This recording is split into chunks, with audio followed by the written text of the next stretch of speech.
is here, right? Our annual conference. So my name is Kiran Malhotra. I am the Executive Director for this chapter, the Silicon Valley chapter, and I'm delighted to see you all here today.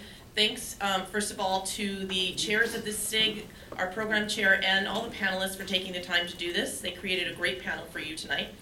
What I like to do at the beginning of every event is just to give folks who are not familiar with TIE a little bit of a background and history so you have a good context of who we are and the reason that we are doing these sorts of programs.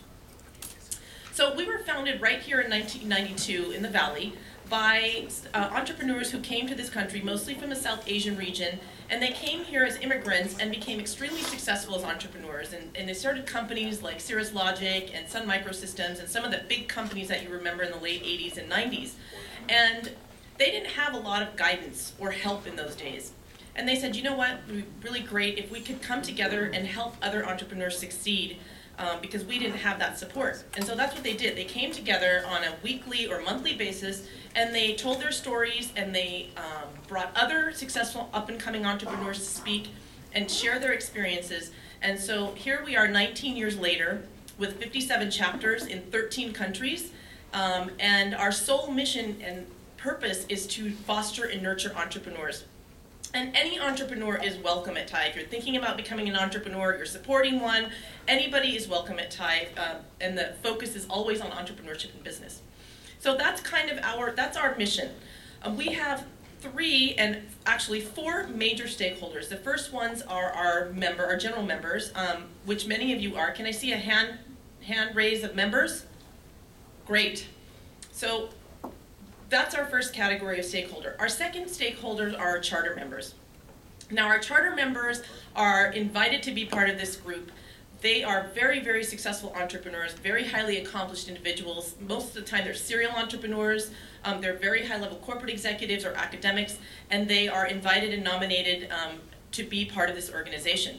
And the thing that they do for this organization is the most important thing that anybody can give to anybody, and that is they give us their time. And they give all of you their time. And that's the reason why that they have chosen to become and accepted the role of being a charter member. So, for example, charter members will put together these kinds of events. They'll volunteer to do other things to help TIE. And it's all sort of voluntary. And I know there's a number of charter members in the audience, so can I see a show of hands? So, higher.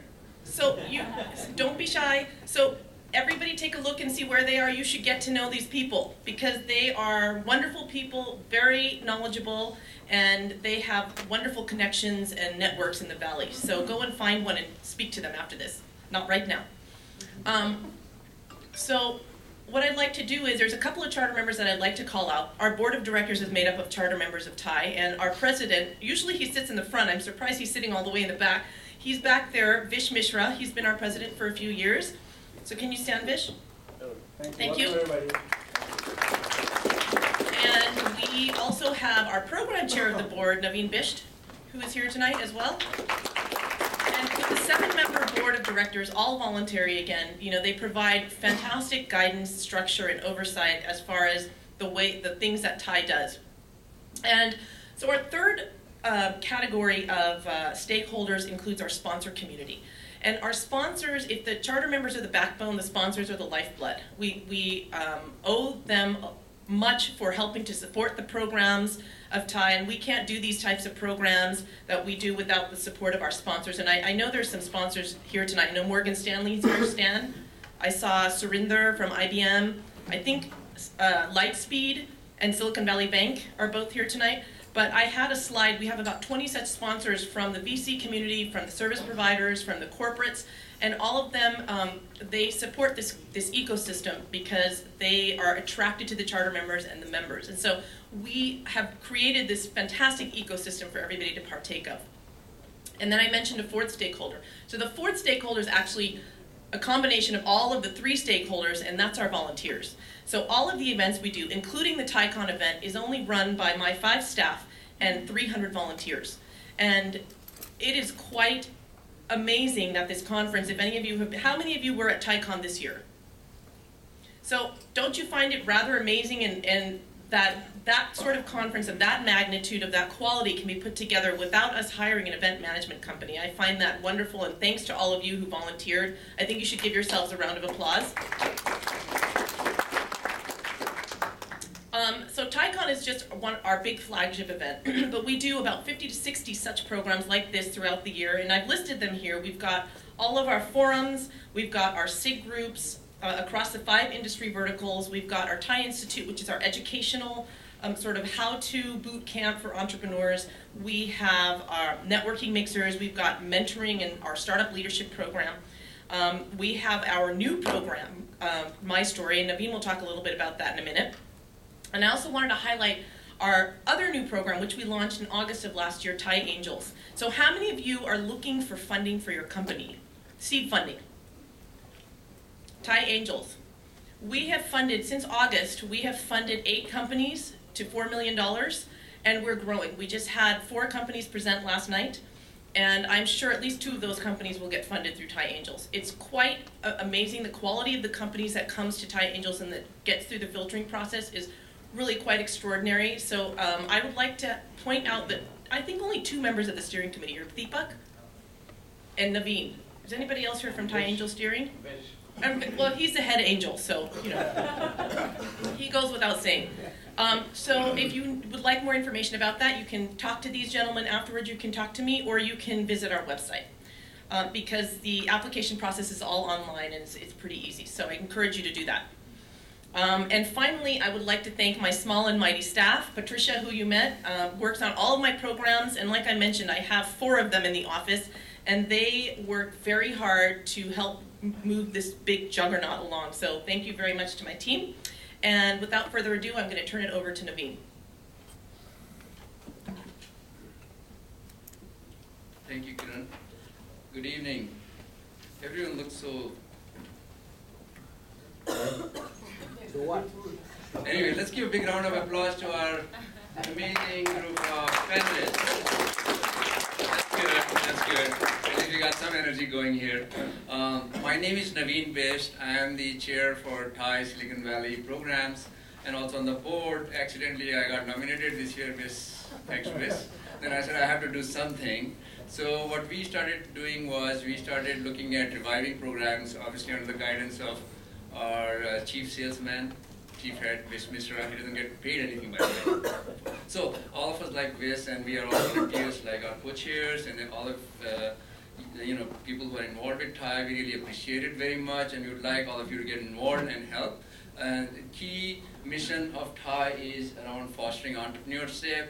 I have benefited a lot myself being an entrepreneur from TI. I had my first angel money in 1996 at TICON by accident. My investor company was sold to Novell in '99. So just an example right here. So you can really come here, just show up and network with people.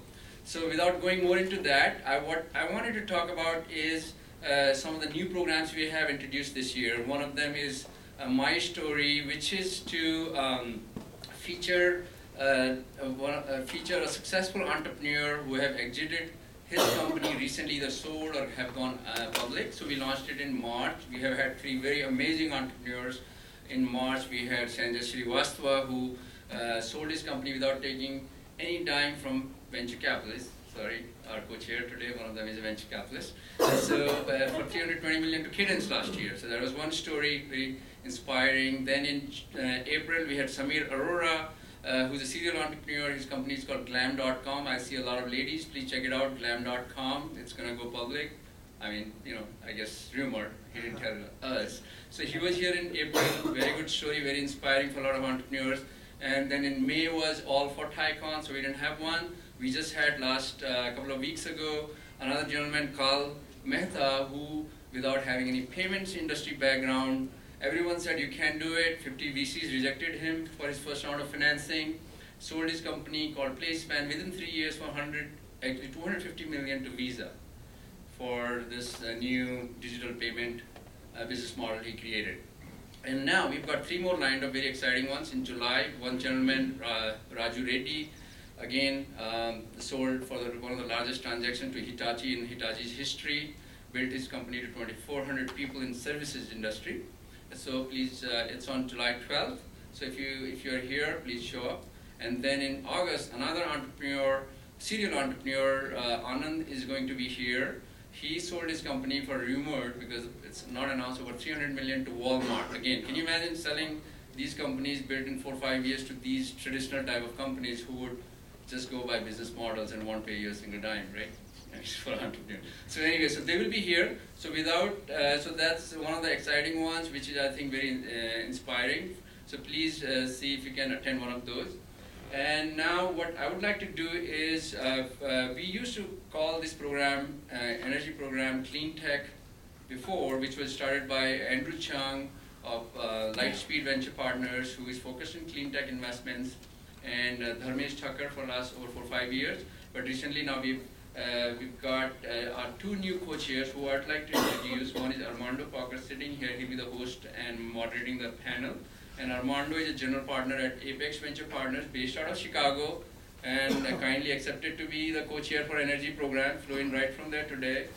Thank you very much. And second co-chair is Gopal Garg, who is a vice president and general manager at MEMC Semiconductor. It's a multi-billion-dollar company in semiconductor as well as solar industry. So without taking thrill out of them for the programs, I would like to invite Armando and the panelists on stage.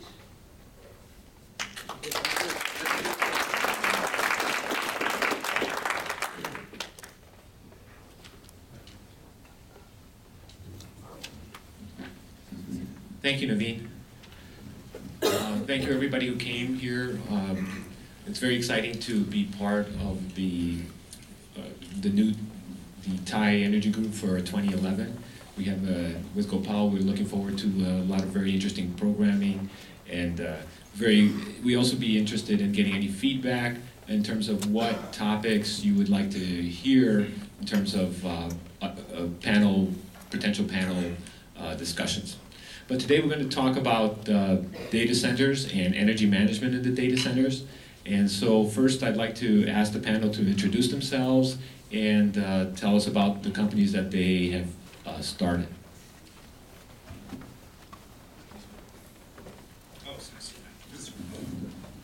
I'm Mike Hall, and my background, you want a background in company, right? That's right.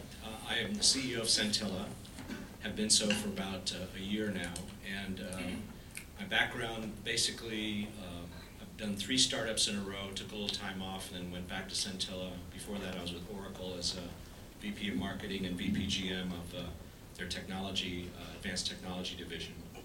I kind of grew up through the product ranks and became a marketing guy. I don't know how that happened. Came out of school as an engineer, and I thought I was going to be an engineer all my life, and I managed to fly airplanes along the way too for the Air Force. So a lot of people tell me I have an eclectic background, and I guess I do.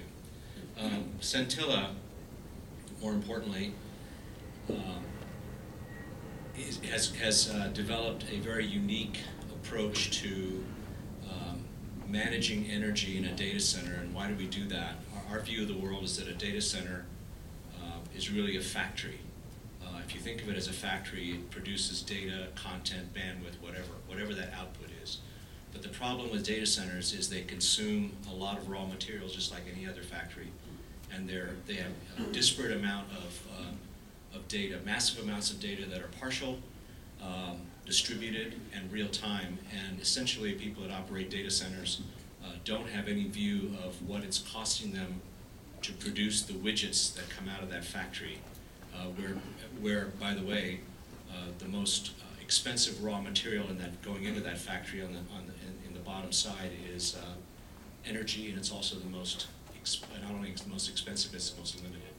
So we have come up with a software approach that pulls together that massive amount of data and looks at a data center from a holistic standpoint and says, think of this as a factory, and let's optimize the thousands of points of data in here so that we can maximize the output data, the widget that comes out of that factory, for the lowest amount of cost, where again, your most costly raw material that's flowing into that factory is energy, and it's also your most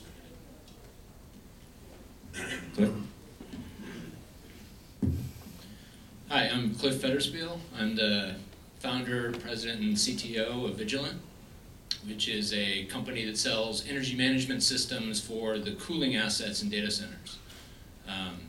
I have been in this energy management space ever since I was a grad student at MIT, where I worked on with a bunch of robotics guys who got interested in non-robotics problems, looking at smart controls for energy management systems. Left MIT and went to work for Johnson Controls, which is one of the biggest control and energy management companies on the planet. Did R&D for them for 6 years in Milwaukee, and then came out to California to take an appointment at Cal that I held for 5 years, and then left in 2004 to run what was then a consulting business around energy management. But while I was at Cal, it became really obvious that there was a great sort of intersection of new technology coming out, combined with an incredible need for a whole bunch of reasons for doing a better job of managing energy in big facilities, data centers, and large buildings. And so in 2006, I convinced the California Energy Commission to give us some grant money to get started with product development, and we've gone through sort of a sequence of phases where we had grant-funded R&D, some initial commercial deployments in 2007, used the energy efficiency dollars that are available in California in 2008 to get some lead customers, and then started really focusing on commercial accounts, particularly and strategically in the data center space, although we still have a product that's focused on large commercial buildings that makes them more energy efficient. We have landed a couple of really big key accounts. The ones that are public are NTT Facilities, where NTT is the phone company in Japan. So they have a worldwide distribution agreement and are selling our system all over Japan and the Far East. And recently a great press release with Verizon, where we've installed our system in all of their premium data centers in North America. So we're getting some great customer traction. I guess some of you know, maybe all of you know, Ty is an investor in our company, and so we're very grateful for the support that Ty has provided to our company, and are making hay with basically a system that's smart software combined with wireless sensors to do a better job of managing cooling assets in critical facilities. Thank you, Cliff. Jeff? So hi, I'm Jeff Karras, and I'm with a relatively new venture fund called Singtel Innovate Ventures. Singtel Innovate Ventures is a fund funded by Singapore Telecom, which is, besides being the incumbent carrier in Singapore, is actually a very progressive carrier, and several years ago bought Optus in Australia, and then proceeded to invest and own between 30 to 50% of 6 other carriers, including Bharti Airtel, the largest carrier in India, Telkomsel, Globe, AIS, so Indonesia, Philippines, Thailand. And so altogether, under the Singtel Group network, there's about 400 million mobile subscribers, and a pretty vast array of assets and a variety of a pretty varying customer base, including very progressive customers in Singapore, as well as sort of a large sort of a diverse group across the rest of Asia.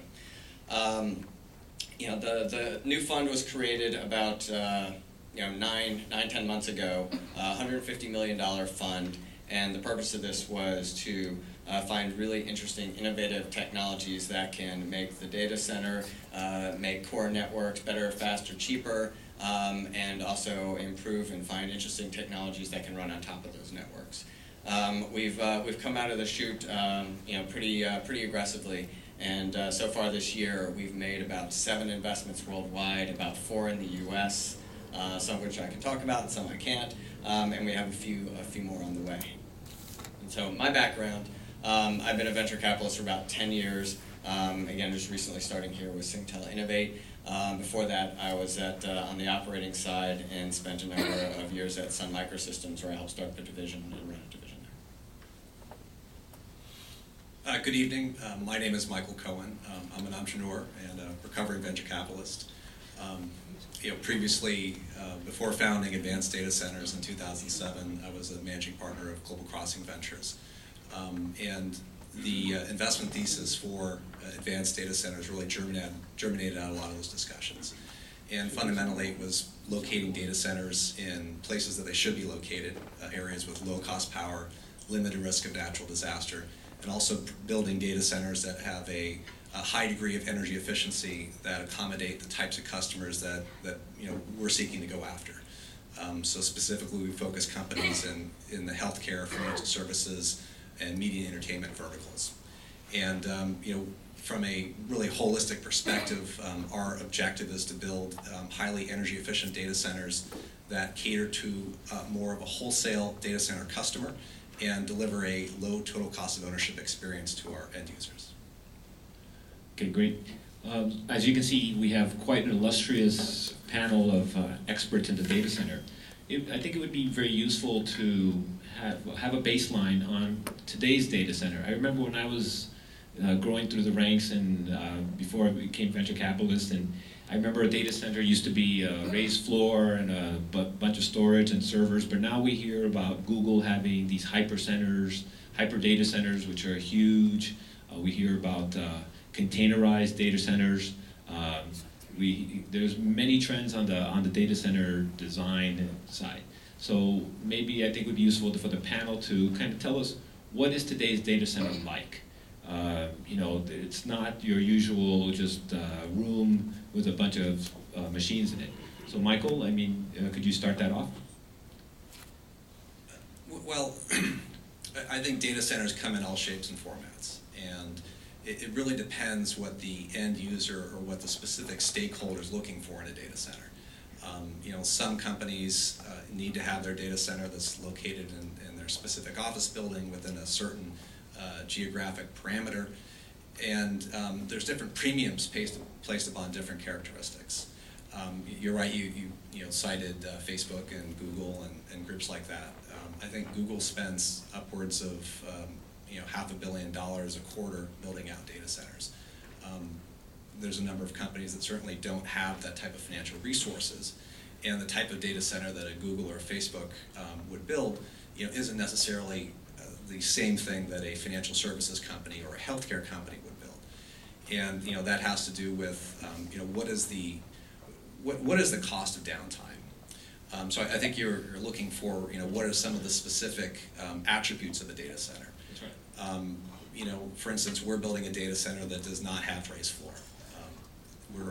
Our data center also uses outside air economization, and both of those, and also hot aisle enclosures. Those three characteristics, they weren't typically incumbent in data centers 3, 5, 10 years ago, and that's a big focus on driving energy efficiency. Jeff? So I probably won't go into the specifics of the data center from my perspective on the investment side, but I will say Singtel has a variety of data centers, as you mentioned, and everything from assets where they're actually hosting external equipment. So Singtel may not even own that equipment in the data center, but they're managing that data center, as well as the data centers that they have for delivering to their own customers and their customer base. So, as you can imagine, there's definitely a variety of different configurations and designs that they're putting out there for the different functionality. And so, I'll just pass it on from there. I think you got to keep in mind with a data center, it's built infrastructure, right? So this is not the kind of thing that turns over quickly. So really, today's data center is yesterday's data center for the most part, the stuff that's out there. So the data center that you described with a raised floor and rows of racks all over the place, that's today's data center.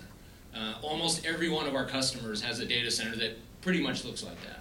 Lots of raised floor. Some of them don't have a raised floor. Some of them are doing some, moderately interesting things with variable speed. Some have occasionally an economizer or something like that.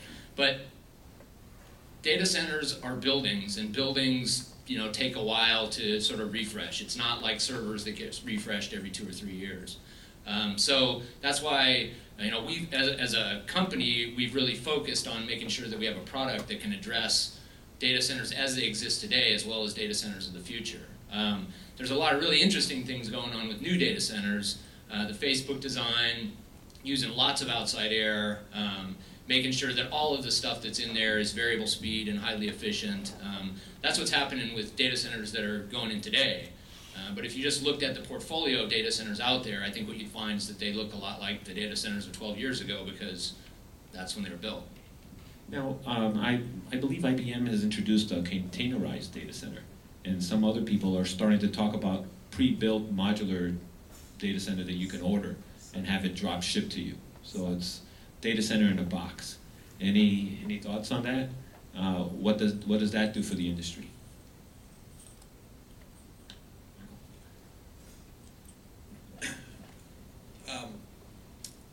The holy grail is figuring out the watts or the dollars per watts per bit served, and companies like IBM, HP, and some of the other server vendors that are seeking to place their server infrastructure in a containerized environment, they're driving down that curve, and I think that they've made some great market penetration in a couple segments, but I don't think that they've really gained critical mass.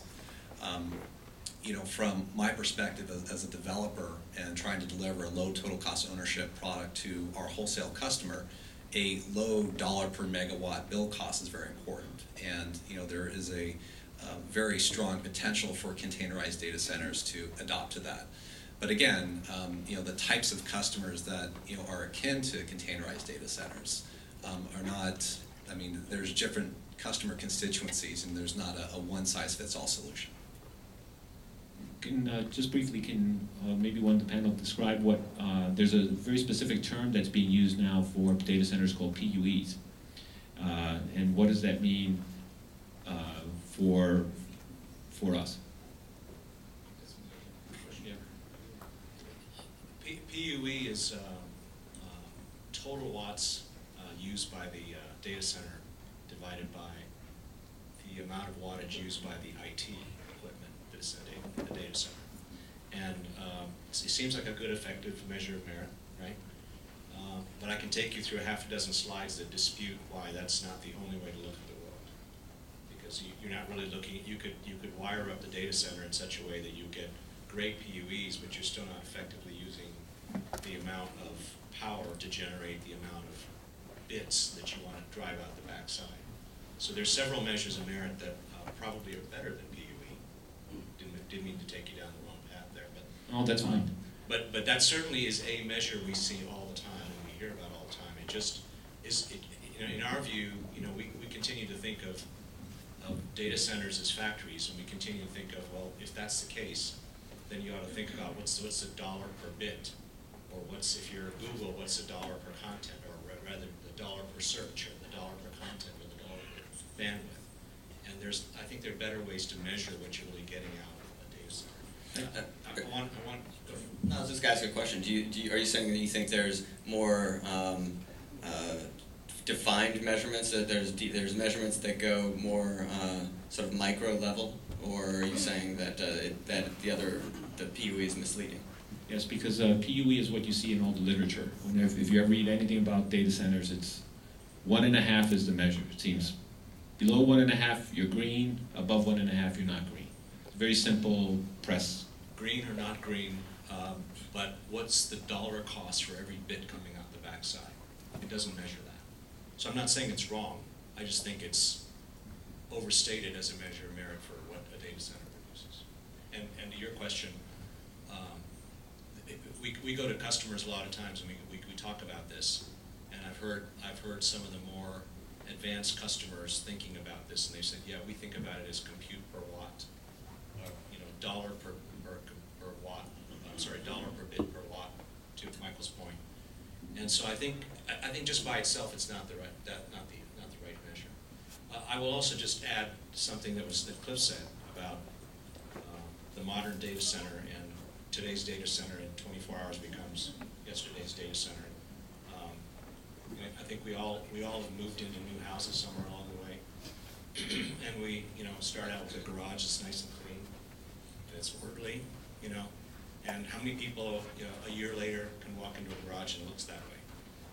It just doesn't, because there's the helter-skelter of getting things done, and that's the way data centers are. More often than not, we don't see the containerized, nice, clean data centers. Those are slides.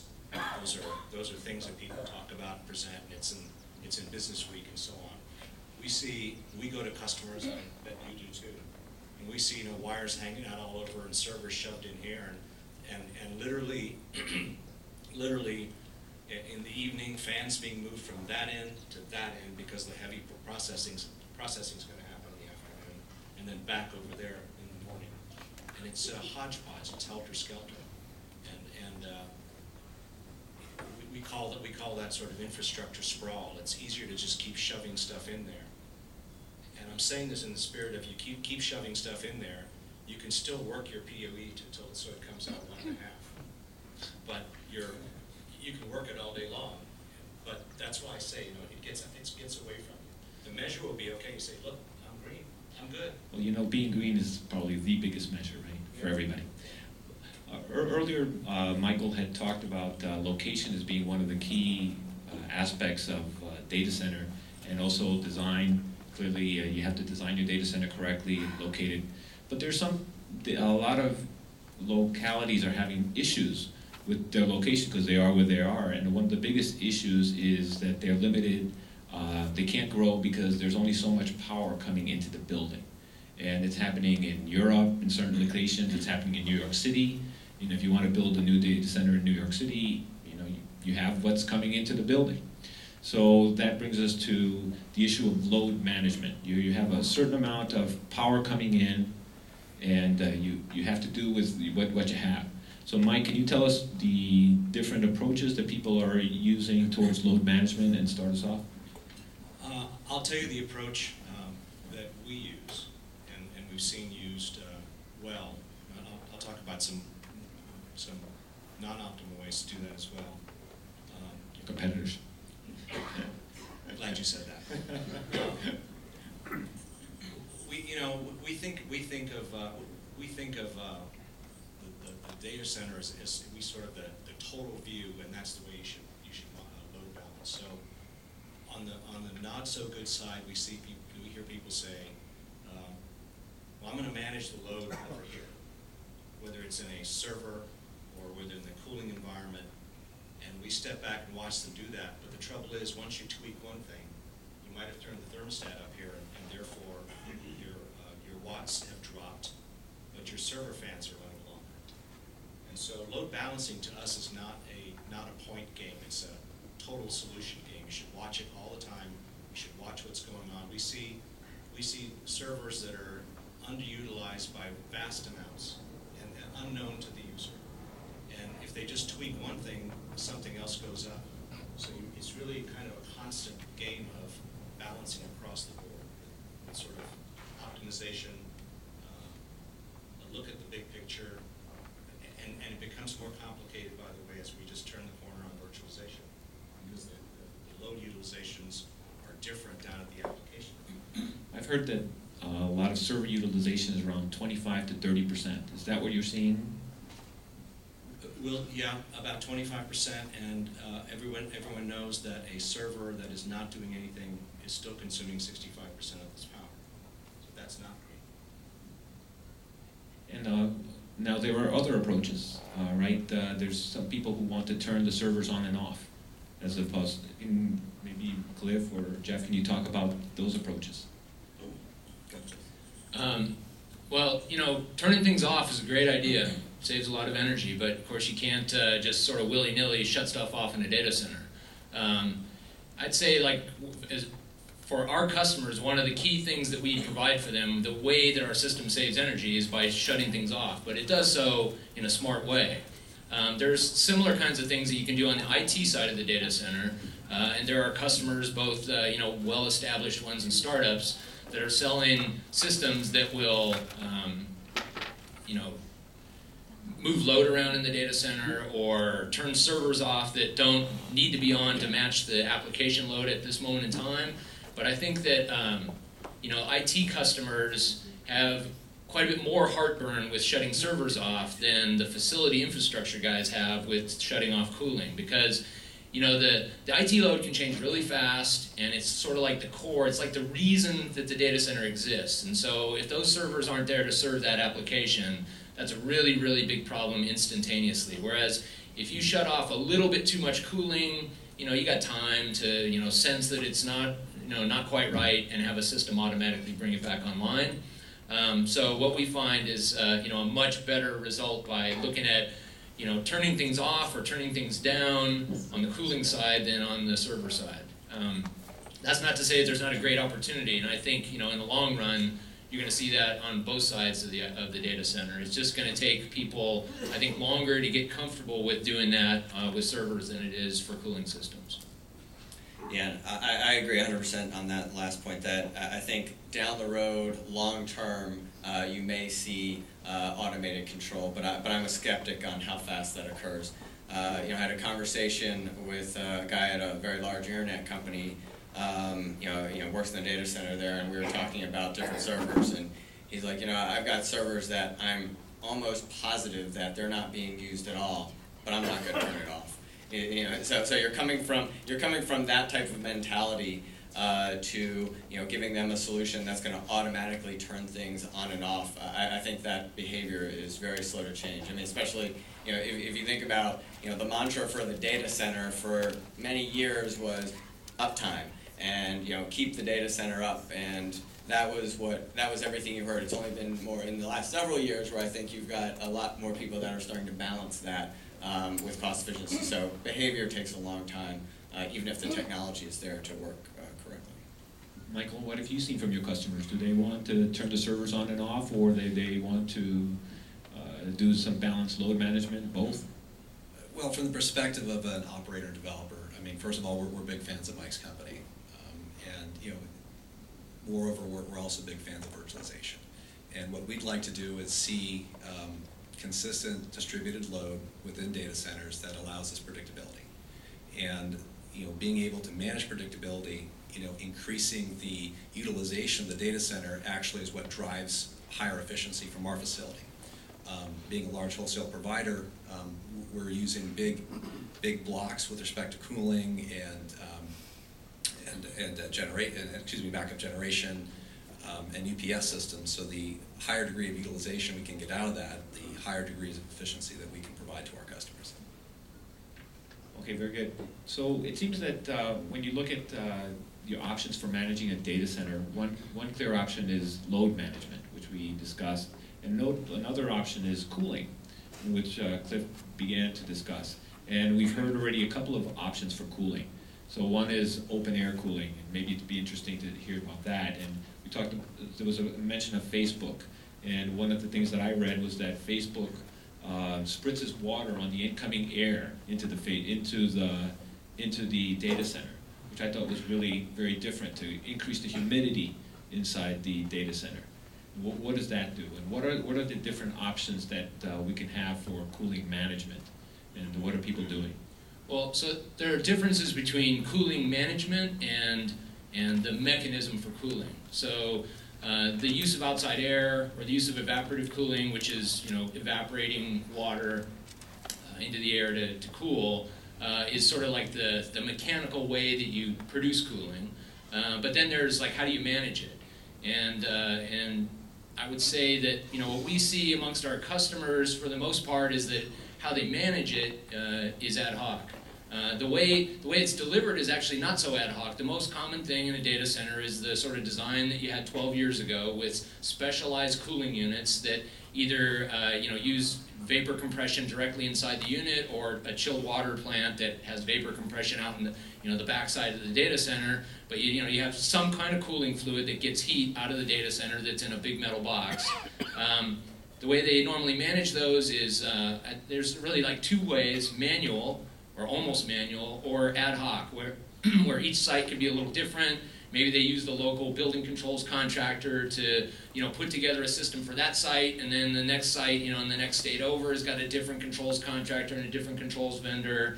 And each of these is kind of very specialized. Sometimes they might use an IT management system like Tivoli to monitor temperatures and alarms and things like that. So it's just sort of like how it gets managed is very much not the same from site to site, except that there's a lot of labor involved today, a lot of people touching things, which I think is generally not a good idea for a critical system, and not a sort of uniform, enterprise-wide way of managing that. So I don't know, maybe hand it over. Yeah, to build on what you were saying, there is no right cooling solution. It depends on what geographic environment you're in. Our facility happens to be located in Sacramento, which has essentially dry air. People don't typically know this, but we can use outside air 75% of the year because of a phenomenon called the delta breezes. So it might be, I'm sure it was very hot there today, but it's probably pretty cool there right now. So therefore, using outside air economization makes sense for our application. So do you have panels that open up depending on the temperature? Yes, we have actually a 300 foot long wall of fans that actually provides air to the data center floor space.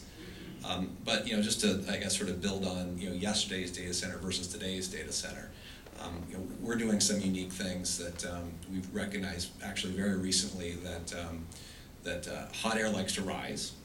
So we're not trying to push cold air through the floor and expecting the cold air to rise, and we're separating hot aisles from cold aisles.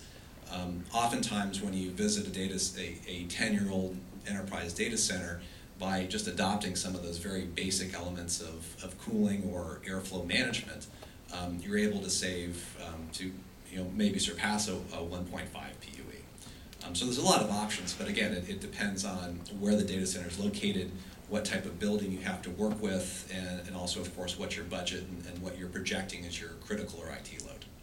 Mike, does your software manage the cooling? How does a load management software like yours acknowledge cooling or see the cooling?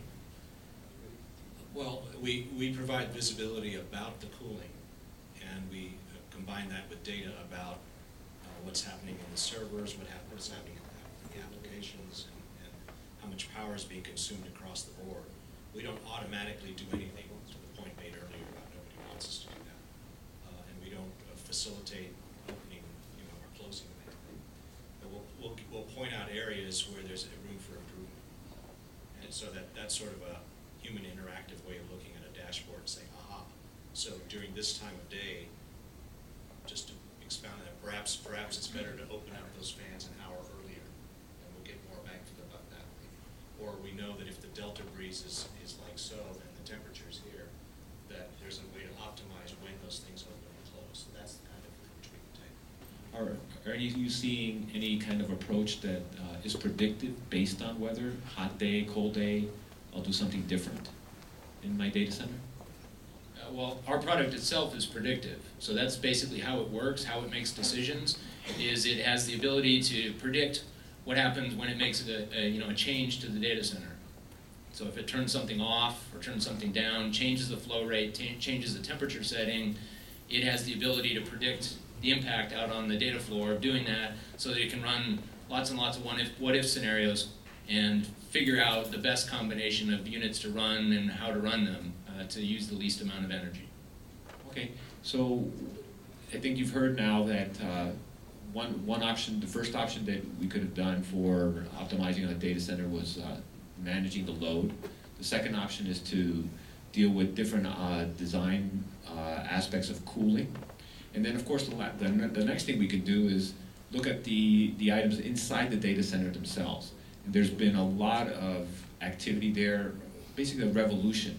We see, for example, we know that Google is running what's called skinless servers, right? Where a skinless server is an x86 stripped down to its bare minimum in order to be more efficient, more load, better for load. So Jeff, can you take us through what are you seeing from startups, from everybody, what's new in terms of actually reducing the power of the items inside the data center? Yeah, I think you kind of hit on it a little bit earlier, or in your comments, in that I think there's been a lot of activity in going and making equipment more energy efficient, and I think it's becoming sort of the standard that things need to be more energy efficient when they get deployed. And I think that is now, if you go look and compare equipment when you're going to buy equipment, the energy consumption is a category that is highly relevant and weighted pretty heavily when people are going down that path. I think there are progressive organizations that are going and working and optimizing and changing equipment out My take from the conversations I've had, and please feel free to disagree here, but what I haven't found is actually let me qualify this. Until I had a conversation a couple of weeks ago, I had not found that many data centers that were going and saying, we need to replace all of our equipment so it can be more energy efficient, just specifically for the energy efficiency.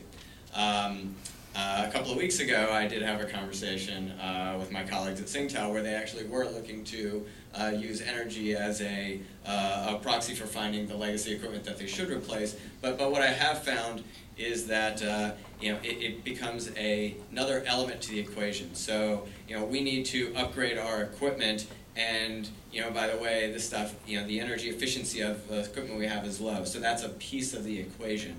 I think it's becoming an increasingly important part of the equation, but I haven't necessarily seen people saying we're going to replace equipment just for the energy. Have you guys seen anything different? No. In fact, I would say that energy management is a big part of what we sell to our customers, but energy management alone is not enough to get customers to make a decision quickly.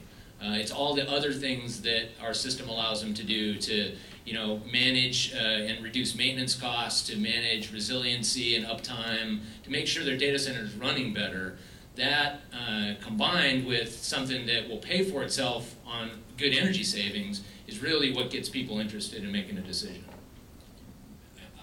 And I totally agree, and would just add that the tendency is to figure out that you can reduce energy, and it typically does occur in what Jeff alluded to, and that's the notion of infrastructure sprawl, where you've got lots of old stuff and new stuff, and you're trying to rationalize how to go from the old to the new. Energy becomes a great way to figure that out. But it's part of the cost equation. We were talking about measures of merit. If you think about the efficiency of a data center and the way we do, a very simplistic way of thinking about it, my CTO hates for me to say this, but it's the output is on the numerator and the energy is the denominator. If you think about it that way, the customer always looks at us and says, aha, you're going to save us energy. And the IT person says, oh goody, I can plug more stuff in. So there's a trade-off.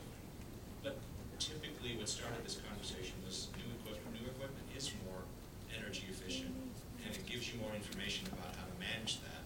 So typically you do want to swap it out. But again, energy to us is just a measure of merit. It's very interesting. I saw recently that there was an announcement that some people are shipping printer management software to reduce the power of printers. And I was kind of scratching my head, and I was thinking, wow, can't be that many printers, and they can't be using that much power. But apparently they are, and some company believes that there's going to be a big market there.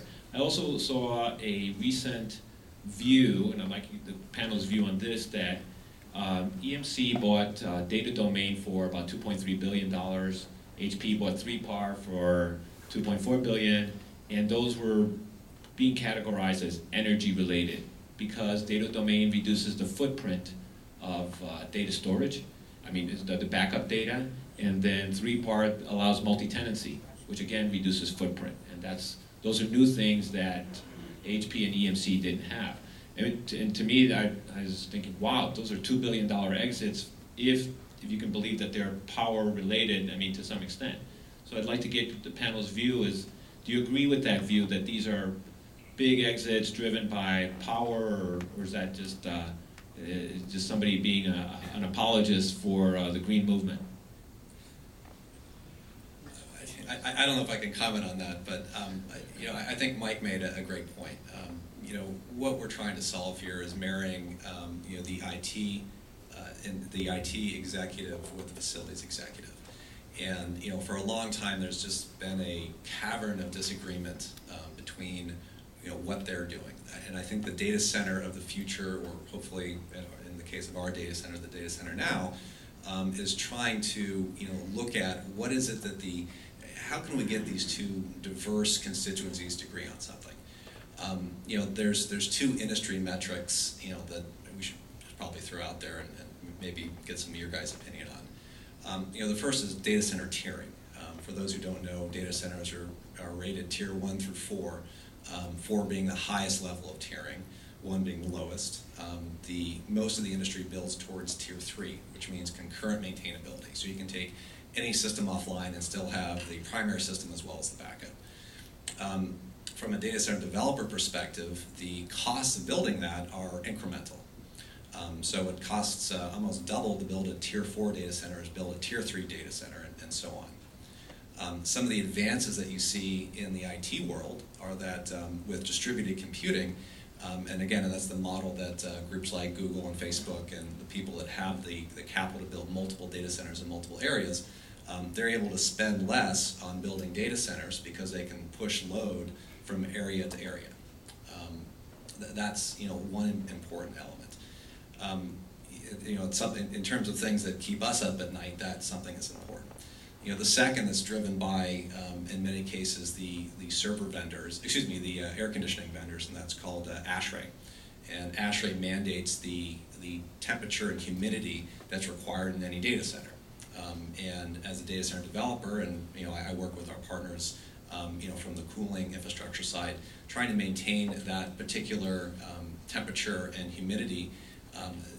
It's unclear as to whether servers can operate in an environment that is significantly, say, hotter and more humid than was required by ASHRAE. So